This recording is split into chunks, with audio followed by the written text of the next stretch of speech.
Kisah Legenda Keris Nogososro dan Sabuk Inten. Sahabat Permata TV yang tercinta, pada kesempatan yang sangat baik ini kita masuk pada episode yang ke-117. Selamat menikmati. Dalam kisah sebelumnya diceritakan, rencana Pasingsingan menjadi semakin terpecah belah ketika kemudian Gajah Sora telah bertindak jauh mendahului perhitungannya, disusul dengan munculnya orang yang bernama Mahesa Jenar, yang ternyata adalah orang itulah yang menentukan kegagalannya. Karena itu, tak ada jalan lain bagi Pasingsingan kecuali membunuh Mahesa Jenar. Dalam keadaan yang terakhir, muncullah rencana Pasingsingan yang maha hebat. Menurut perasaannya, mengarahkan segenap kekuatan golongan hitam untuk menghancurkan Banyu Biru, memusnahkan orang-orang seperti Mahesa Jenar, Ki Ageng Lembu Sora, Ki Ageng Sora Dipayana, Laskar Banyu Biru, kedua belah pihak, serta tunas-tunas masa depan, yaitu Arya Saloka dan Sawung Sariti sekaligus. Mahesa Jenar dapat merasakan betapa dendam yang tersimpan di dalam tubuh golongan hitam itu kepadanya, tetapi adalah menjadi tanggung jawabnya untuk menanggulanginya. Rombongan dari Nusa Kambangan yang datang ke Banyu Biru, serta rombongan Alas Mentauk yang datang di perkemahan ini memperjelas keadaan. Ternyata ketajaman otak Mahesa Jenar cukup mampu untuk mengurai segala sesuatu yang mungkin bakal terjadi, serta yang telah direncanakan oleh golongan hitam itu. Demikian lelahnya Arya Saloka pada saat itu, sehingga ia tertidur demikian nyenyaknya. Ketika matahari telah lewat puncak langit, ia terkejut karena gurunya membangunkannya. Ketika ia membuka matanya, dilihatnya Kepu Kanigara duduk menghadap hidangan makan siang, nasi jagung dengan lauk daging binatang buruan dan sayur-sayuran. "Tidakkah kau lapar?" tanya Mahesa Jenar. Arya Saloka menggeliat. Kemudian ia pun segera bangkit dan pergi mencuci mukanya, untuk kemudian bersama-sama dengan Kepu Kanigara dan Mahesa Jenar menikmati makan siang dengan lahapnya. Ketika mereka telah selesai makan, serta sisa-sisa makannya telah disingkirkan oleh Endang Widuri, tiba-tiba terdengarlah Mahesa Jenar berkata seperti kepada diri sendiri, "Itulah yang aku cemaskan, Kakang." Arya Saloka tidak tahu maksud kata-kata itu. Agaknya gurunya telah lama membicarakan sesuatu masalah dengan Kepu Kanigara. Kepu Kanigara mengangguk kecil. Tampaknya ia pun sedang berpikir. Sesaat kemudian ia pun menjawab, "Kita dihadapkan pada kemungkinan-kemungkinan yang tak menyenangkan." Arya memandang kedua laki-laki itu tanpa berkedip. Sebenarnya ingin juga ia mengetahui persoalannya, namun ia tidak berani bertanya. Ia menjadi semakin tertarik pada persoalan itu ketika dilihatnya wajah gurunya menjadi bersungguh-sungguh. Beberapa saat mereka kemudian berdiam diri, seakan-akan masing-masing terbenam dalam persoalan yang kurang menyenangkan. Di luar terik matahari seperti membakar daun-daun rerumputan yang menjadi kering karenanya. Tidak seberapa jauh dari pondok itu terdengar orang menumbuk padi dan jagung. Suaranya beruntun seperti suara orang berlagu dengan irama yang tetap. Di arah lain terdengar suara tempaan besi gemerinting bersahut-sahutan. Beberapa orang pandai besi sudah bekerja keras untuk membuat atau memperbaiki alat-alat pertanian, dan bahkan ada di antara mereka yang membuat senjata. Kemudian terdengarlah Mahesa Jenar berkata, "Kakang, aku kira aku perlu memberikan keterangan-keterangan mengenai tugas kita kepada Arya Saloka." Kepu Kanigara mengangguk mengiyakan. Jawabnya, berilah ia gambaran apa yang sudah terjadi dan apa yang kira-kira akan terjadi. Arya Saloka mengingsar duduknya. Ia menjadi bergembira. Dengan demikian ia mengharap akan dapat mengetahui kesulitan-kesulitan apakah yang sedang membebani perasaan gurunya serta Kepu Kanigara. Arya, kata Mahesa Jenar, aku akan menceritakan perjalanan kami sebagai utusanmu ke Banyu Biru. Aku akan mengatakan apa adanya, supaya kau mendapat gambaran yang benar terhadap daerahmu, serta orang-orang yang sedang berada di sana. Arya Saloka mendengarkan kata-kata Mahesa Jenar dengan penuh minat. Ketika kemudian Mahesa Jenar menceritakan apa yang telah dialami selama ini, maka kata demi kata diperhatikannya dengan sungguh-sungguh, bahkan seolah-olah ia sendiri ikut serta mengalami perjalanan yang kurang menyenangkan itu. Meskipun Mahesa Jenar menceritakan apa yang telah terjadi, namun ia mencoba untuk tidak menimbulkan kecemasan, apalagi ketakutan pada Arya Saloka. Ia mencoba untuk menyingkirkan sentuhan-sentuhan pada perasaan anak itu, sebab ia tahu benar betapa halusnya perasaan Arya Saloka sebagai seorang anak yang sejak belasan tahun harus sudah berpisah dari ikatan kasih sayang ayah bundanya. Meskipun demikian, Mahesa Jenar dan Kepu Kanigara terkejut mendengar pertanyaan Arya Saloka yang pertama. Ia tidak bertanya tentang kemungkinan-kemungkinan bagi dirinya sendiri. Ia tidak bertanya apakah dirinya masih mempunyai kemungkinan untuk kembali ke tanah pusakanya yang telah lama terlepas dari tangannya. Ia tidak bertanya apakah masih ada kemungkinan baginya untuk kembali ke Banyu Biru sebagaimana ayahnya. Tetapi pertanyaan yang pertama-tama diucapkan oleh anak muda itu adalah, "Paman, tidakkah paman bertemu dengan Bunda?"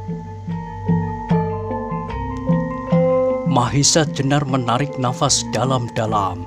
Beberapa saat ia berpandangan saja dengan Kepu Kanigara. Bagaimana ia akan menjawab pertanyaan itu?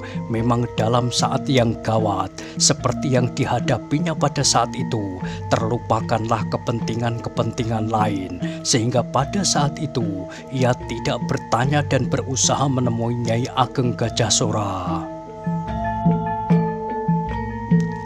Karena itulah, maka ia tidak bercerita tentang orang itu. Arya Saloka yang mendengarkan setiap kata demi kata menjadi kecewa ketika cerita Mahesa Jenar itu berakhir tanpa menyebut ibunya. Justru ibunya itu bagi Arya Saloka adalah suatu kepentingan yang tak kalah artinya dari segenap kepentingan-kepentingan yang lain.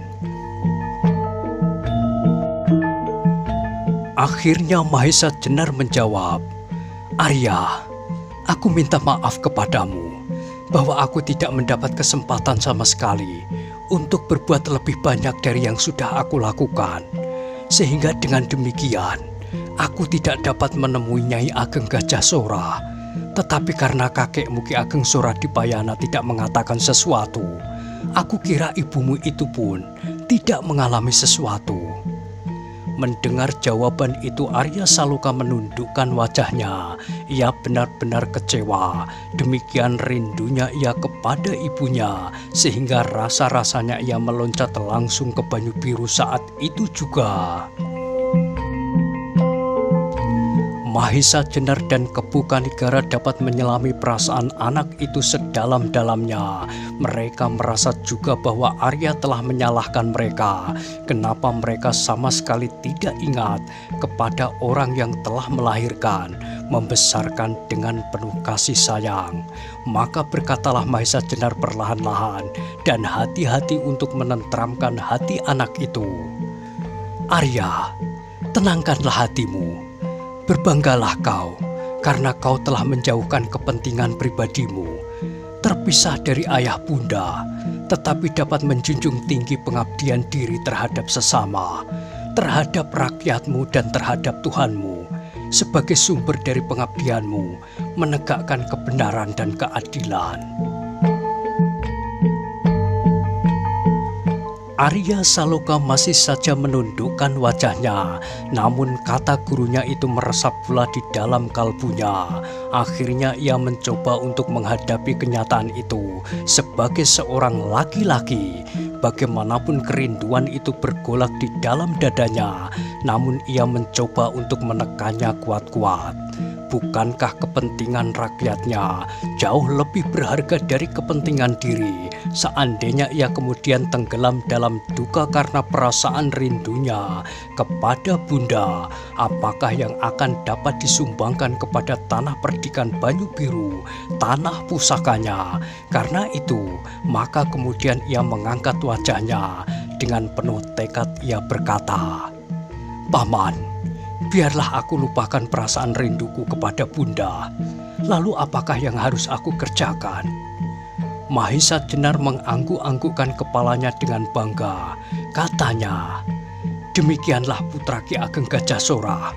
Tengadahkanlah dadamu, besarkanlah hatimu, sebab di depanmu ternganga jurang kewajiban yang maha besar. Nah anakku, bersiaplah untuk dapat beberapa hari ini bersama-sama dengan segenap laskarmu datang ke Banyu Biru." Tiba-tiba wajah Arya Saloka jadi berseri. Dengan demikian ia akan bertemu kembali dengan tanah tercinta, dengan sawah, ladang, kampung halaman, meskipun mungkin harus ditebusnya dengan darah. Beberapa saat kemudian, berjalanlah Arya Saloka meninggalkan pertemuan itu. Ia tidak tahu kenapa yang mula-mula dilakukan adalah pergi kepada Endang Widuri dan mengabarkan rencana pamannya itu kepadanya. "Kita akan bersama-sama ke Banyu Biru?"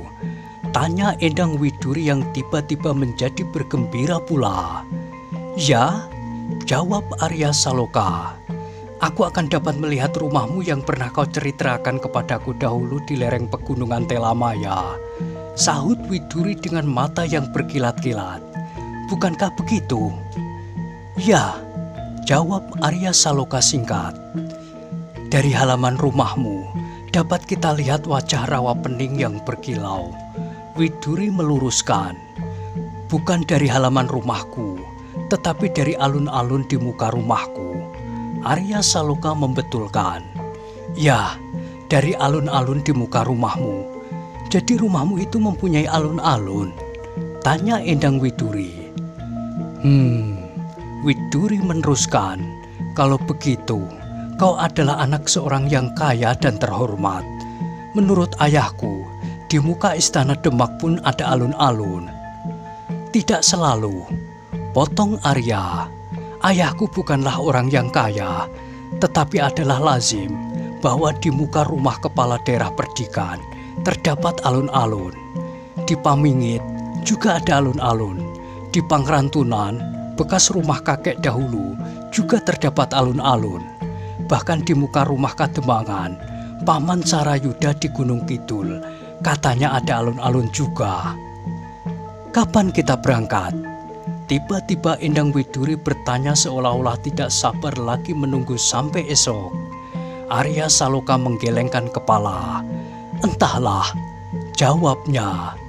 "Sebulan, 2 bulan, atau setahun lagi?" tanya Endang Widuri pula. Seharusnya Arya Saloka lah yang paling tidak bersabar. Tiba-tiba terdengar suara Rara Wilis dari belakang mereka.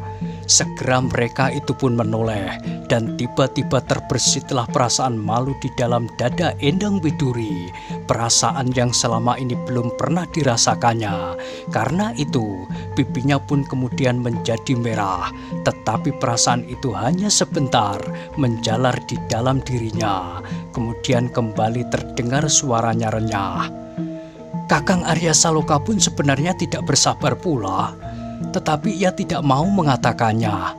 Sedang aku menjadi sangat ingin melihat kehidupan Bukit Telamaya dan kecerahan wajah rawa pening di pagi yang bening.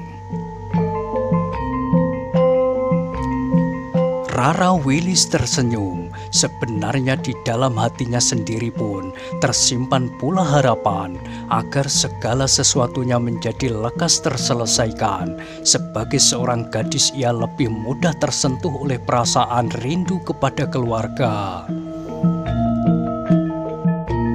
kepada hidup kekeluargaan yang lumrah, meskipun di dalam tubuhnya mengalir juga darah pengembara dari kakeknya Ki Ageng Pandan Alas. Namun baginya lebih baik hidup tentram damai dalam pelukan keluarga yang bahagia, bermain-main dengan anak dan suami, serta bergurau dengan tetangga. Rara Wilis menarik nafas dalam-dalam. Kemudian ia pun ikut duduk bersama dengan Arya dan Endang Widuri, ikut bercakap-cakap dengan mereka itu untuk melupakan kerinduannya pada masa yang diimpikan. Namun ia pun sadar sesadar-sadarnya bahwa ia harus mengutamakan membantu orang yang dicintainya dalam mengemban kewajiban. Ia harus dapat menekan diri dalam pergolakan masa kini.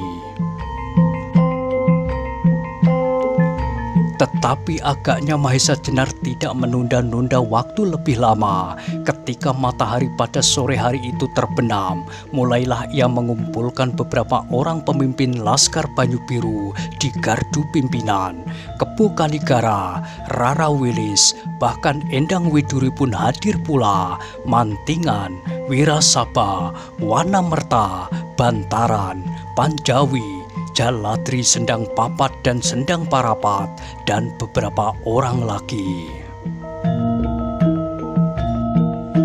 Dalam kesempatan itu Mahesa Jenar membeberkan segala sesuatu mengenai persoalan yang rumit yang menyangkut diri Arya Saloka. Karena itu ia ingin membawa Arya Saloka ke Banyu Biru, tetapi tidak dalam rombongan kecil, tetapi mereka bersama-sama akan berangkat sebagai suatu pernyataan bahwa apabila terpaksa, Laskar Banyu Biru yang setia itu pun memiliki kekuatan yang tak dapat diabaikan.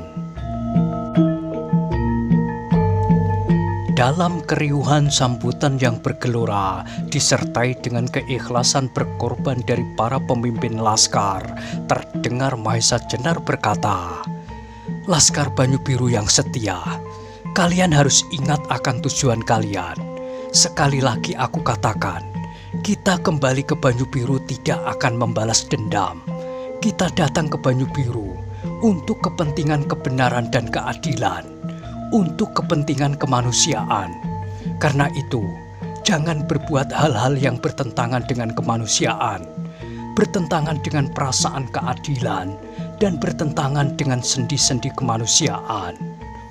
Pertemuan itu menjadi hening, suatu pertanda bahwa kata-kata Mahesa Jenar itu benar-benar meresap ke dalam dada setiap orang yang mendengarkan. Kemudian terdengarlah ia melanjutkan, "Ingatlah bahwa kalian berada dalam satu pimpinan. Jangan berbuat sendiri-sendiri yang dapat merugikan nama baik kalian sebagai pejuang. Nah, sejak besok pagi, bersiagalah untuk setiap saat berangkat ke Banyu Biru." Laskar Banyu Biru yang setia itu menyambut pernyataan Mahesa Jenar dengan penuh tekad. Mereka menyingkir ke daerah Candi Gedong Songo karena mereka sama sekali tidak mau menerima keadaan yang menyedihkan di tanah mereka. Karena itu, ketika mereka mendapat kesempatan untuk kembali ke Banyu Biru, mongkoklah hati mereka. Mereka tidak mengharap hal yang berlebih-lebihan. Mereka tidak mengharap untuk kemudian menjadi Demang, Lurah atau Bahu, tetapi mereka sekedar mengharap pemerintahan yang adil dan jujur, berlandaskan pada sendi-sendi yang telah diletakkan sejak masa pemerintahan Ki Ageng Soradipayana. Sebagai seorang yang patuh kepada agamanya, Ki Ageng Soradipayana mendasarkan pemerintahannya kepada ketaatannya, pengagungan dan kebaktiannya kepada Tuhan Yang Maha Esa sebagai sumber tindak tanduk dan tingkah lakunya di dalam menjalankan pemerintahan, cinta kasih kepada sesama. Kepada manusia, sebagaimana Tuhan menjadikan manusia dengan penuh cinta kasih kepada tumpah darah, kampung halaman serta lingkungan yang dikurniakan Tuhan kepada manusia, mendasarkan pemerintahan pada kepentingan rakyatnya, serta mendengarkan dan melaksanakan pendapat mereka untuk kesejahteraan mereka lahir dan batin. Tidak hanya dalam ucapan penghias bibir, tetapi benar-benar dalam pengamalan dan perbuatan. Sendi-sendi itu pula lah yang kemudian diterapkan dalam pemerintahan Ki Ageng Gajah Sora di Banyu Biru.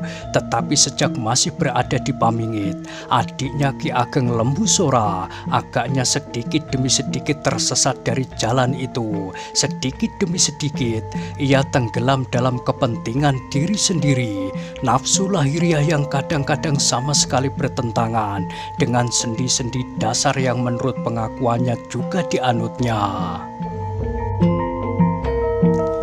Tetapi apakah artinya pernyataan, pengakuan dan kesediaan yang diteriakkan sampai menyentuh langit, namun dalam tindak tanduk dan tingkah lakunya bertentangan dengan kata-katanya? Apakah artinya janji yang tidak pernah ditepati?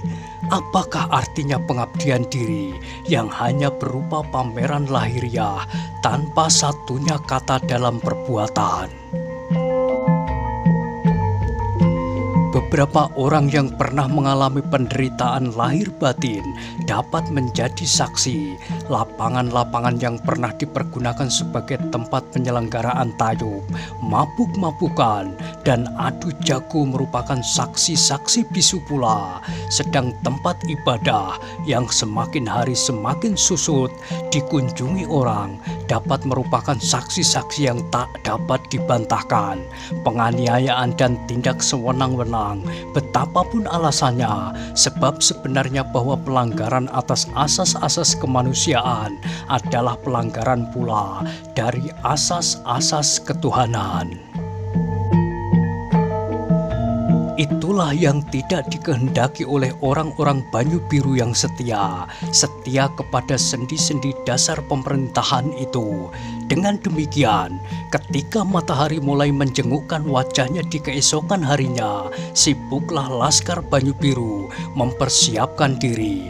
Mereka mempertinggi irama latihan mereka, mempertajam pedang serta tombak mereka, meskipun senjata-senjata itu bukan mutlak harus dipergunakan, namun terhadap orang yang bernama Lembu Sora dan Sawung Sariti, hal yang demikian itu tak dapat dikesampingkan.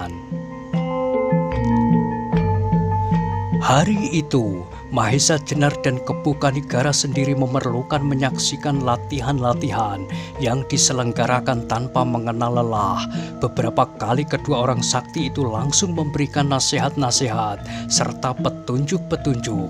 Bahkan beberapa orang yang cukup kuat langsung mendapat latihan-latihan khusus dari Mahesa Jenar dan Kepu Kanigara, di samping usaha-usaha yang terus-menerus yang dilakukan oleh Mantingan, Wirasaba, dan pimpinan laskar mereka sendiri.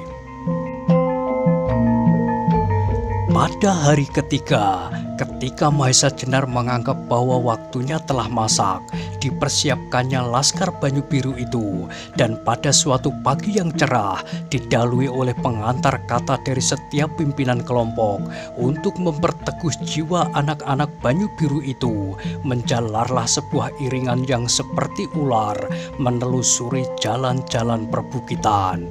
Di ujung barisan itu berjalanlah Mahesa Jenar di samping Arya Saloka, kemudian di belakangnya berjalan seenaknya Endang Widuri di samping ayahnya. Perhatiannya sama sekali tidak tersangkut pada perjalanan yang penting ini.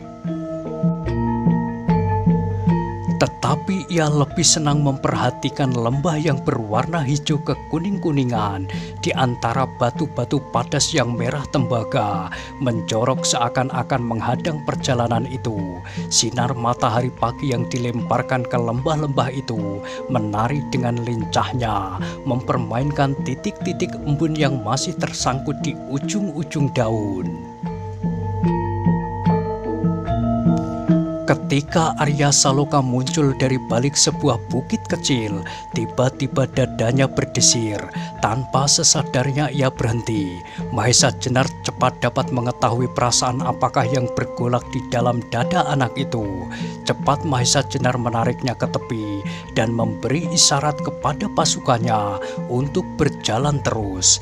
Ketika Endang Widuri lewat beberapa langkah di depan Arya Saloka, ia menoleh kepadanya dengan heran, tetapi ia tidak bertanya sesuatu, sebab kemudian kembali ia tertarik pada dataran yang berkilat-kilat, memantulkan cahaya matahari yang sudah cukup tinggi. "Ai!" teriak gadis kecil itu. "Apakah itu?" Ayahnya tertawa, dijawabnya, "Seharusnya aku mengajak kau merantau, supaya kau tidak menjadi anak yang heran melihat matahari terbit." Endang Widuri sama sekali tidak memperhatikan kata-kata ayahnya. Bahkan kemudian ia berteriak gembira sekali. "Rawa Pening? Bukankah itu Rawa Pening?" "Ada apa dengan Rawa Pening?" tanya ayahnya. "Sejak lama aku ingin melihatnya. Kalau demikian, bukankah kita sudah tidak jauh lagi dari rumah Kakang Arya Saloka?" tanya Widuri pula. Pertanyaan itu terdengar aneh bagi Kebu Kanigara, tetapi sebagai seorang ayah dari seorang gadis yang sedang menjelang mekar, ia hanya menarik nafas, tetapi kemudian terdengar jawabannya. "Widuri, Banyu Biru masih jauh. Jalan lembah itu akan berkelok-kelok seperti ular yang sedang berenang. Meskipun demikian, kau sudah dapat melihat arahnya dari tempat ini. Itulah Bukit Telamaya." Endang Widuri tidak tahu pengaruh apakah yang menjalar di hatinya. Namun ketika ia mendengar nama itu, ia menjadi berdebar-debar. Telamaya dalam pendengaran Endang Widuri merupakan daerah yang sejuk, tentram dan damai. Tiba-tiba angan-angannya memanjat tinggi ke alam cita. Meskipun ia belum pernah mendengar daerah Bukit Telamaya, namun ia tiba-tiba menjadi sedemikian besar keinginan untuk pergi ke daerah itu sebagai daerah yang menyenangkan. Tanpa sesadarnya pula kemudian ia menoleh ke arah Arya Saloka.